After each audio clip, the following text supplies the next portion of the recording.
Assalamualaikum warahmatullahi wabarakatuh. Sebelum memasuki pembahasan, izinkanlah saya memperkenalkan diri terlebih dahulu.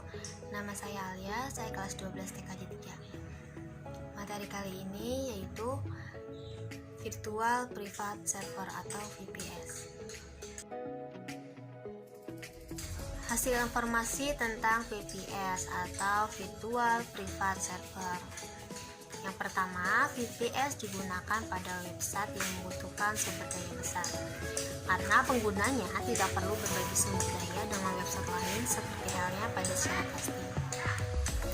Kedua, cara kerja VPS menggunakan teknologi virtualisasi yang membagi fisik server menjadi beberapa sumber daya yang berbeda.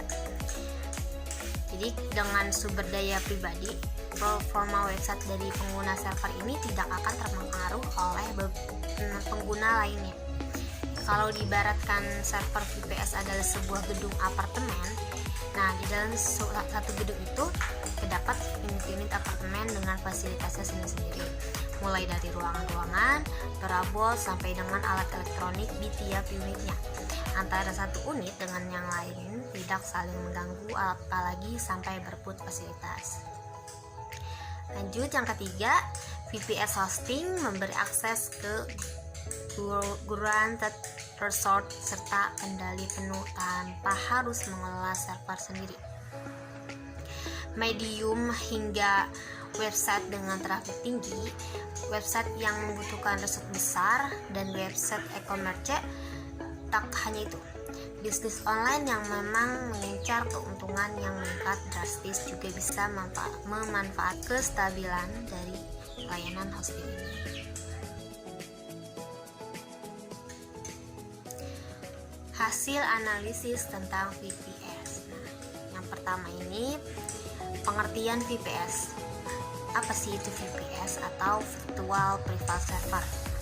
Merupakan teknologi server seat yang memungkinkan sistem komputer yang dibangun dari hardware dan sistem operasi dengan dukungan software virtual mampu menjalankan virtualisasi mesin yang berdiri secara mandiri dengan cara berbagi resource hardware dan sistem.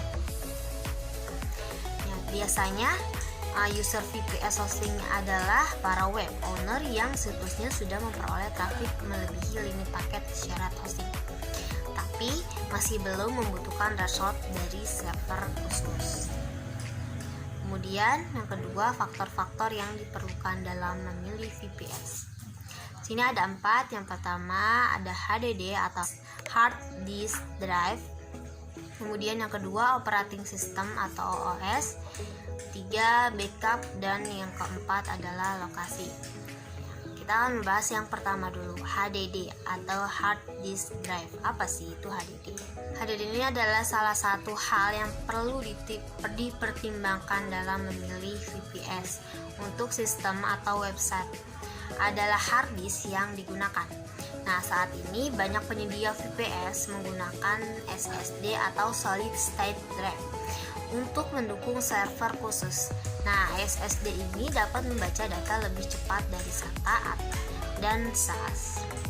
Kemudian yang kedua ini adalah operating system atau OS.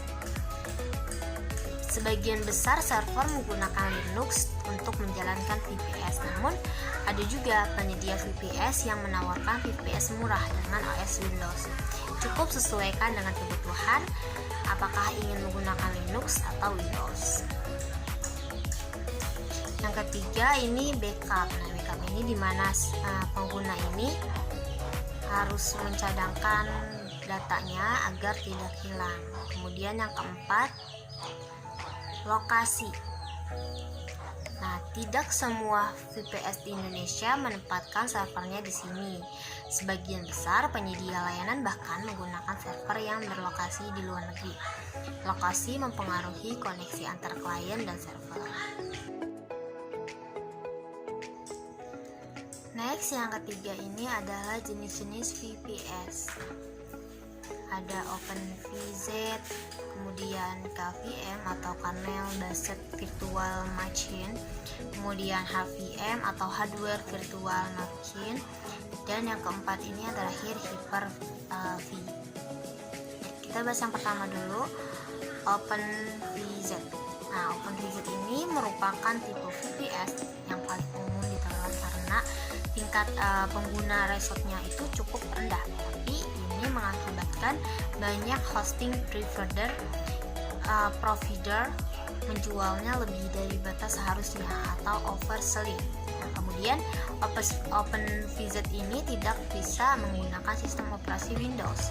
Sistem operasi yang ditawarkan umumnya adalah dalam varian Linux. Yang kedua, KVM, Kernel Based Virtual Machine. Nah, jenis virtualisasi VPS dalam level kernel yang bisa berinteraksi langsung dengan hardware-nya. Nah, inilah kelebihan KVM dibanding OpenVZ yang harus berkomunikasi melalui sistem operasi. Karena memiliki akses langsung ke perangkat keras, kita bisa menginstal OS selain Linux. Nah, KVM ini biasanya memiliki kemampuan yang lebih baik dibandingkan OpenVZ dengan jumlah memori yang sama. Yang ketiga, HVM atau Hardware Virtual Machine. Nah, ini merupakan tipe virtualisasi dalam tingkat kernel ya. Jadi mirip dengan KVM. Kelebihannya adalah virtualisasi hardware secara penuh dibanding OpenVZ. Nah, merupakan jenis full virtualization, maka HVM ini bisa diinstal di Windows. Secara popularitas, HVM merupakan teknologi ketiga terpopuler yang ditawarkan di internet. Yang terakhir, Hyper-V. Hyper-V ini atau biasa disebut Microsoft Hyper-V adalah jenis virtualisasi VPS yang sangat cocok untuk sistem operasi Windows. Namun, biaya VPS ini lebih mahal dibandingkan dengan yang lain, dan hal itu belum termasuk membayar lisensi sistem operasi Windows-nya. Kemudian kontrol panel Hyper-V ini berbasis GUI atau Graphical User Interface, sehingga akan memudahkan kita untuk menangani VM dalam server. Next, kapan kita menggunakan VPS? Yang pertama ada traffic website meningkat.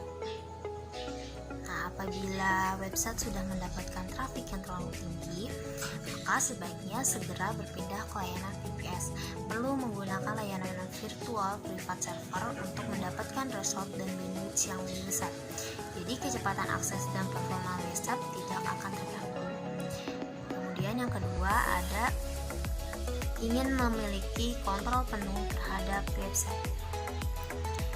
Layanan syarat hosting tidak cukup memberikan resource dan kontrol penuh bagi perusahaan atau organisasi besar. Hal inilah yang membuat pengguna biasanya beralih ke layanan VPS.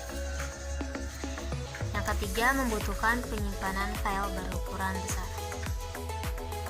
VPS adalah pilihan tepat jika memerlukan ruang penyimpanan file yang besar.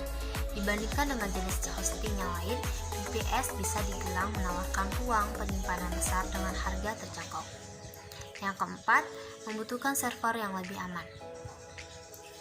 Kontrol penuh terhadap server yang dimiliki layanan VPS dapat menjamin keamanan website. Ruang penyimpanan dan bandwidth yang tidak terbagi-bagi dapat membuat server menjadi lebih stabil dan aman.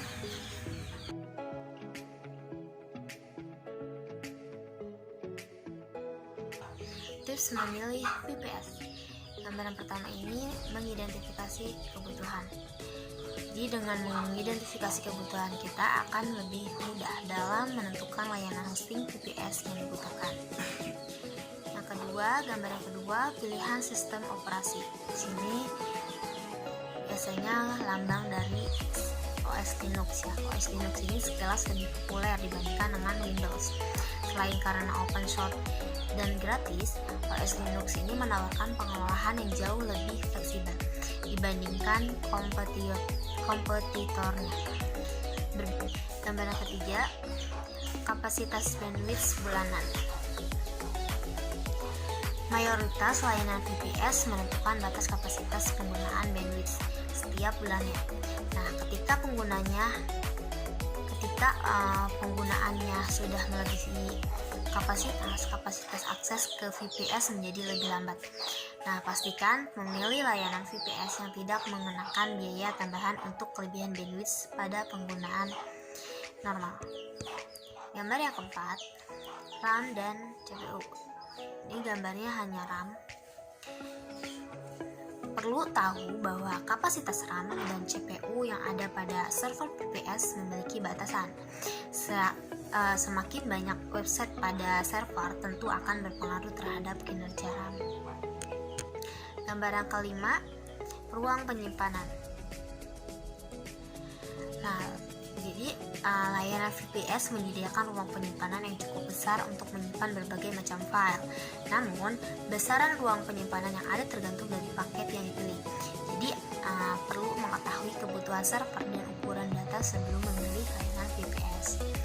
Nah, yang terakhir nih tipsnya, yang gambar ke-6 ini, tips selanjutnya adalah dalam memilih VPS adalah pastikan bahwa penyedia layanan VPS yang Anda pilih mempunyai fitur keamanan yang bisa diandalkan. Hal ini bertujuan untuk mengurangi risiko kehilangan data dan serangan malware pada server. Nah, itu saja materi yang dapat saya bahas. Semoga bermanfaat. Terima kasih. Wassalamualaikum warahmatullahi wabarakatuh.